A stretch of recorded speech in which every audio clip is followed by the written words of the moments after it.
আসসালামু আলাইকুম সবাইকে। ফ্রাইডেতে অর্থাৎ এই সপ্তাহের উইকেন্ডে আমি কোথায় গিয়েছি এবং কী করেছি আজকের এই ছোট্ট ভিডিওতে আপনাদের সাথে তা শেয়ার করছি। আজকে আমি লাঞ্চ করার জন্য গিয়েছিলাম আমাদের সিএনবি রোডে অবস্থিত কাচিবাড়ি নামক যে রেস্টুরেন্ট সেখানে। এর আগেও কাচিবাড়ি রেস্টুরেন্টের রিভিউ আপনাদের সাথে আমি ভিডিওর মাধ্যমে শেয়ার করেছি। আজকে আমি ভুনা খিচুড়ি এবং চিকেন রোস্ট খেতে গিয়েছিলাম।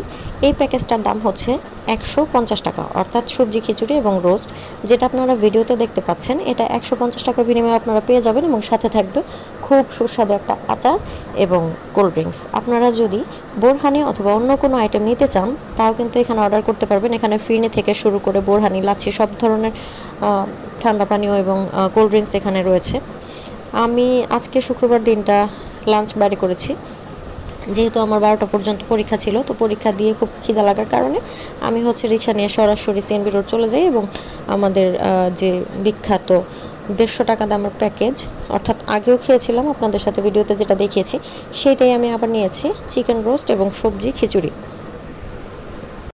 খানাপিনা শেষ করে আমাদের বেড়িবাঁধে প্রতি শুক্রবার যেই গাছের মেলাটা হয়, অর্থাৎ এখানে বেশ ফলজ, বনজ এবং ওষুধি বেশ কিছু গাছ নিয়ে একটা মেলার মতো বসে প্রতি শুক্রবার। হাজিপুর ব্রিজের ঠিক পেছনেই বাজার সংলগ্ন যে নদীর পাড়ের রাস্তাটা, সেখানে এই গাছের মেলাটা বসে। তো ভেবেছি এখান থেকে আজকে দু একটা গাছ নেব। তো যে ভাবা সেই কাজ, লাঞ্চ করেই রিক্সা নিয়ে চলে আসলাম হাজিপুর ব্রিজের ঠিক পেছনেই।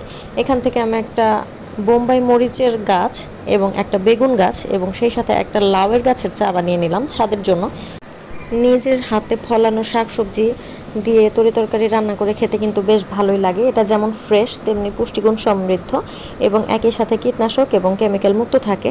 আপনাদেরকেও বলবো আপনারা আপনাদের বারান্দায় অথবা বাড়ির ছাদের মধ্যে চাইলে কিন্তু এই ধরনের সবজির গাছ বা ফলের গাছ রোপণ করতে পারেন এবং হালকা পরিচর্যার মাধ্যমেই কিন্তু এগুলো আপনাদেরকে বেশ ভালো ফল বা সবজি দিয়ে থাকে। আমি আগের ভিডিওগুলোতে দেখিয়েছি ছাদ বাগানের যে সবজিগুলো আমি পাই সেগুলো কিভাবে রান্না করি। আমি গাছ লাগানো থেকে শুরু করে গাছের সবজি এবং তা রান্না করার রেসিপি সহ আপনাদের সাথে শেয়ার করি। যাই হোক, এখান থেকে আমি আজকে লাউয়ের গাছ এবং বেগুন গাছ আর কাঁচামরিচের গাছ নিয়েছি। মেহেদি গাছ এবং নিম গাছ নেওয়ার ইচ্ছা ছিল, কিন্তু বাড়িতে পর্যাপ্ত মাটি না থাকায় আমি নিতে পারিনি।